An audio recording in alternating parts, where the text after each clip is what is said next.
Absolutely should. We will be getting into this one. Starting up at the top left for Apprentice Esports, it is DisK. Oh. And its opponent on the top right-hand side, it is the MCanning, who surprisingly took a map from Scarlet. And even more surprisingly, is going to be dropping a pylon on the other side of the map. We've got the GG spray. And Classic. I think we are going to see the old two-gate forge set up here. That is what my spidey senses tell me, but time will tell. Apollo, is that you? I mean, you see a pylon and you induce two-gate forge. Yeah. This is basically the Apollo level, no? Well, I mean, it's like one more structure. It's 75% as good as Apollo's prediction. I see. Oh my God, did he just scout? Nifty. Did he see it? No, I don't think so. I want to bet no. I didn't check, but I want to bet no. Oh, he didn't see it. He does not see it. And this is pretty bad right now for DisK.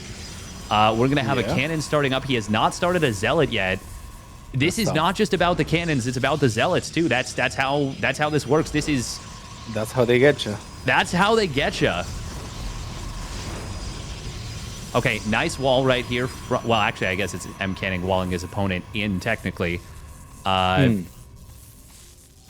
Two probes hitting the gateway to start off. I'm a little bit curious. I guess that means that the cannons can't be jumped from the high ground. Zealots will eventually break through the front line, but... And this looks very difficult already for DisK, right? Like, yeah. I guess he wants to get an adept out and shade it across the map. But as it stands, I mean, MCanning will be able to breach sooner rather than later, and he is kind of focus firing just as hard as he can onto that one gateway. So I think he can just kind of end the game here. I mean, what's one adept gonna do? He does stall to go for the gateway instead of the shield batteries, though. Oh, that's a wall right there from MCanning, walling the probes out from joining. Wow. This is... Oh, the wall! The body block! Okay, the adept is going to get healed up, so it's going to be fine, but... this is looking so bad for DisK right now. Yeah. Very, very bad. I mean, 16 workers to MCanning, so this can still afford to lose some, technically, but it's looking pretty tough. I mean, there is still shield batteries, and there is still overcharge available at some point, potentially. Yeah, and... These adepts are going to have to lift the world, though. They certainly are. There's no energy just yet for battery overcharge. It's about 2 energy away. Those shield batteries are going to deplete, but by that time that happens, there is energy for the battery overcharge. There it is, getting popped. Would love to see target fire on that shield battery itself, and there we go. That is what's going to happen from those cannons, so that will go down rather quickly. There is enough money for a Void Ray / Oracle. Does MCanning have a pylon even at home? He does not. Oh, this could get very weird. This could get very weird. Also, DisK will have enough money for a Nexus soon, after buying the first Void Ray. Oh, MCanning it will be scouts found. it. That's huge. But that's so late. Like there's still nothing here for MCanning. I actually think DisK You're right. wins this game right now unless something crazy happens. Apollo? No, I can see it. This is a little bit of an Apollo moment for sure. Yeah, DisK wins. Yeah, there's no answer to the Adepts. There's no answer to the Void Ray.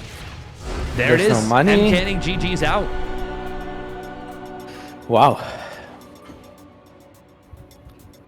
Yeah, I mean, like, the cannon rush worked, but yeah, it was too expensive by the looks of it, right? And not ready was DisK. And the Voider was also perfect on the other side, right? You can't really make oracles or Phoenix or anything like that. Like, the Voider, you want consistent damage output, you want to outmaneuver, and because there's too much of an area around the Nexus to cover with cannons.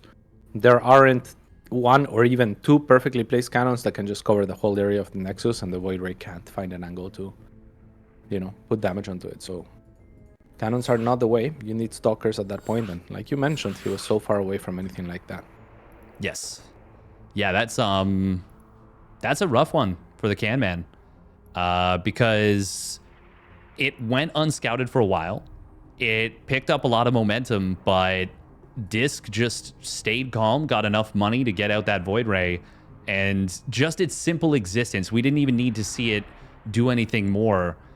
was able to kind of force DisK or MCanning out of the game. Now, of course, those Adepts were getting huge damage, but I think even without the Adepts finding even a single probe, there was no pylon. Even if there was, how many cannons do you need to cover a Nexus against Void Rays? Like 5? Like, it's a silly number of cannons. Maybe 3 if you get them set up in, like, a really perfect triangle. You could use 3, but then the second Void Ray pops up and and you just kills focus them. fire 1 and it's gone, And at that point, you might even be able to just gun down the pylon in the middle to potentially, if there's only one pylon, like... Yeah, it's almost certainly a lost position from that point, so I respect the GG timing for sure, but let's see what we get in game number 2 between these two players. We're getting into it on Golden Aura. And here we are on Golden Aura, spawning in the bottom right-hand side of the map. It is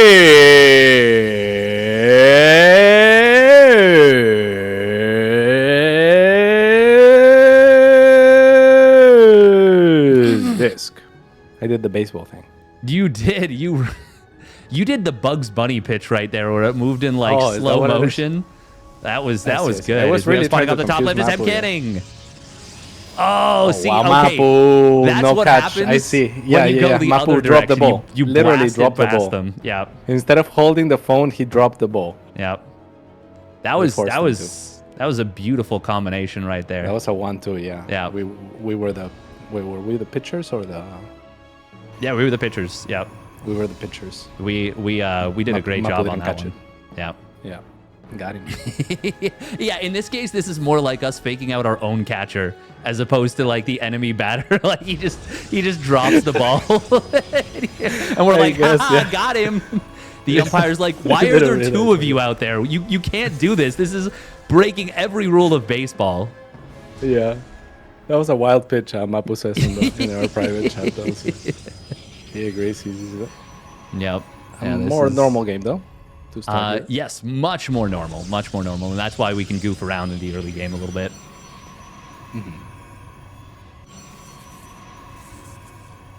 That's a rough one though for MCanning. That feels bad for sure. Good job from DisK. For sure. Stayed calm. Yeah, and, great. And like, yeah, it's so easy to overreact, but he certainly did not, and he certainly handled that well.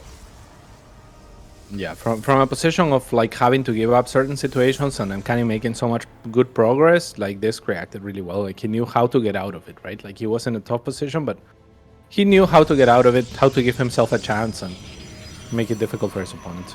That was good. Did MCanning drop 2 separate sprays in this? I think he did. I think he dropped a spray in his own base. Or maybe DisK dropped the spray in his base and they're both using the GG spray. Actually, yeah. Unlikely. I think they... Well, actually, I'm not sure now. I like didn't really pay attention to that, but I don't think I've ever seen... They both do spray. Yeah. I know the GG spray is MCanning's. I know that DisK sprays. Oh, dude. Yeah? Like, I don't even know what the hotkey for spray is, but I don't remember if DisK is also GG like this. I think it's Y by default, but I might have remapped it, but I'm not sure. That would be a good quiz question on like a StarCraft 2 type of show to like really try and screw with someone. Like, what is the default hotkey for spray? And then you can tell who like the real memers are. Like when they instantly answer, they're like, "It's this," and you're like, you just outed yourself as a really man or person.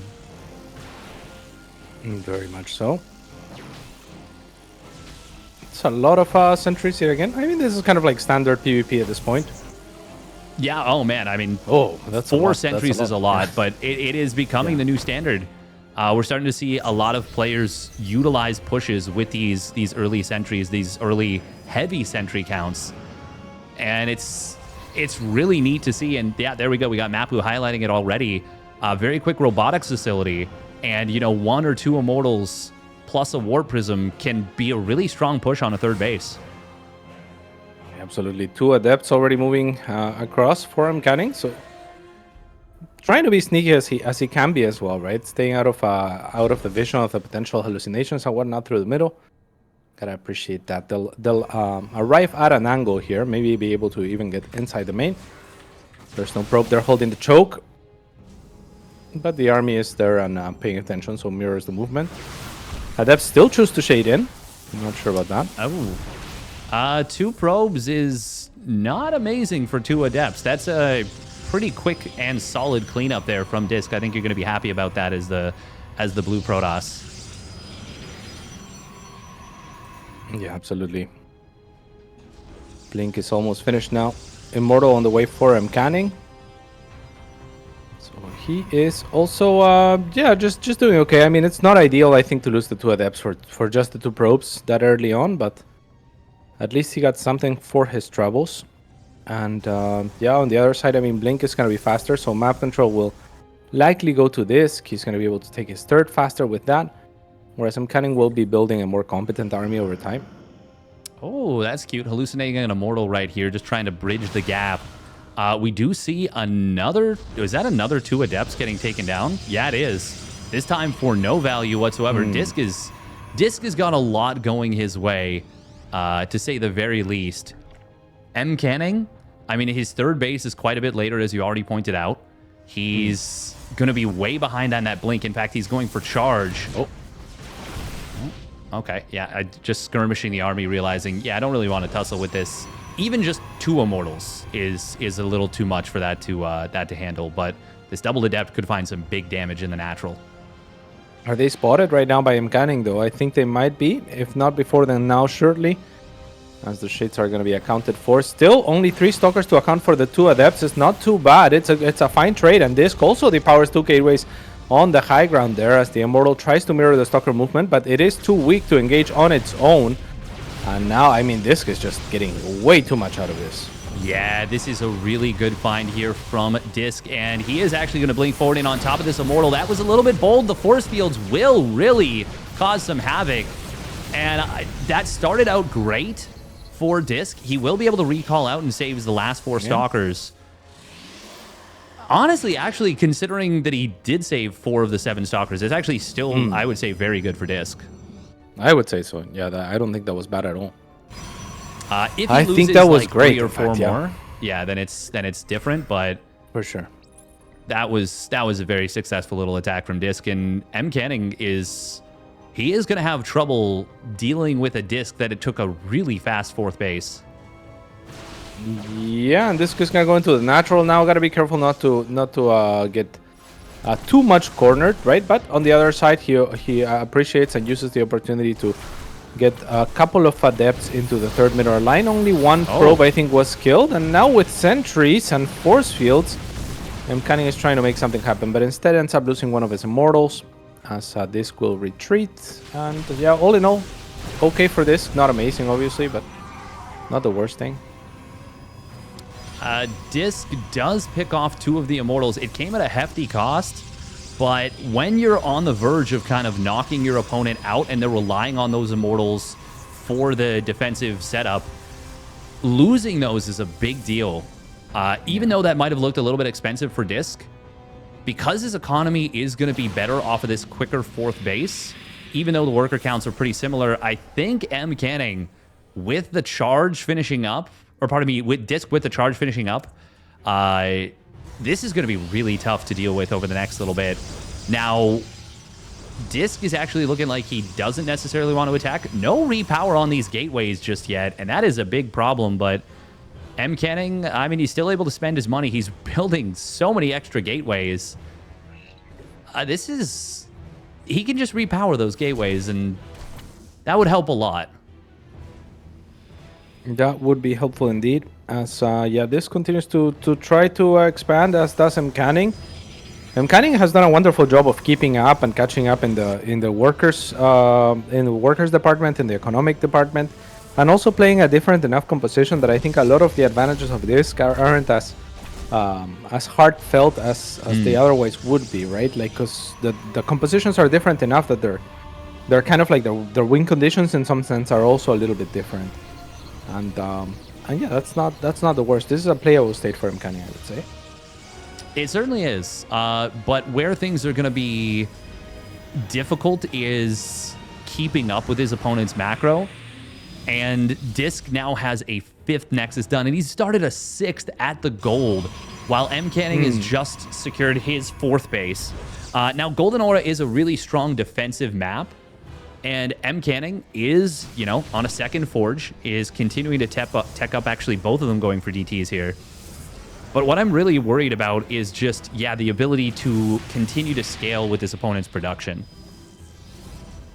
Yeah, +2 attack just finishing now for DisK as well. He starts his +3 instantly, but there is a little bit of a window here where MCanning's not going to have his +2 upgrade. +1 armor is also about to finish for him. As 4 Zealots get into the main, and on the other side, the charge lots are charging into Archons, which is never something that you want, but something that both players have to be wary of. It's these charge lots really that are putting in the big work. That is huge. That is massive. That's gigantic. Absolutely massive on that one. Massive. I was going to compliment the great Sim City that MCanning has, and it was, he had those Stalkers really tucked into a nice position, but DisK, this is what I was worried about, is like the ability to just warp in so many units so quickly. Oh, this poor pylon finally gets rebuilt and will get taken down very quickly. We do see the DT warp in can deal with this pretty effectively. MCanning, he's actually moving out for an attack. I don't think he can be attacking. He's going to be down an upgrade. I mean, 2-0 is better than 1-1, even though it's technically they're both on similar upgrades. Oh, no, he loses the Prism, too. Yeah. MCanning has no business being on this map right now. No, not anymore on this entire map. Yeah, I mean, he's losing his right to be for sure. Oh, no, sorry. I meant like to be like out on the map. I don't mean to be. I see. I don't mean to be in the game. Like, it's like MCanning should get out of this game. No. I mean he needs to be like at home but with static defenses. Yeah, I see. That would be so BM. Oh. I see. Man, Archon's blasting through here for DisK, doing a really great job. MCanning will try and hold here.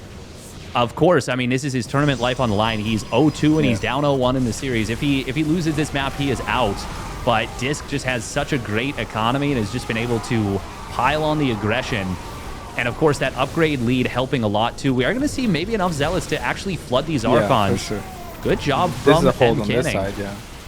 But yeah, it's about the rest of the attack here and whether it's looking to consolidate with the army right now. So. There's a little something going on, but this disruptor shot could be absolutely massive, and it is 5 Stalkers, at least maybe 6 go down. Is that still gonna be enough for either player to decisively win this engagement? The Dark Templar is putting in a lot of work as the Stalkers are gonna blink forward and they will snipe an Archon. So things go from bad to worse for the Can, but hold the phone or don't. Operator, it's up to you. You make the call on this one. You make the call. DisK needs to... Well, he doesn't need to. MCanning needs to hold his base, but DisK is not going to let him. That big Zealot warping is going to tip the scales well beyond being able to actually compete with the army at this location. And as that base goes down, DisK is now taking a 7th base on his opponent's side of the map. Oof. That one disruptor shot was really nice, but on its own, that was not enough. Second one... gets a couple Stalkers, but it's still not enough on its own just yet. Yeah, with the blink on cooldown there, it manages to connect onto a lot of those. And now on the chase is MCanning. I mean, he is 50 supply behind, so he would love to get something out of this. And in the main, instead, it's now Templars or Zealots with Dark Templars, right? So before we had Dark Templars defensively, now we have them offensively. Not sure that there is an observer ready to go in the main, so it is indeed getting ravaged. Yeah, there is the defensive DTs from MCanning, which are cleaning up a lot of the Zealots. And I'm impressed that MCanning has been able to hold as long as he has.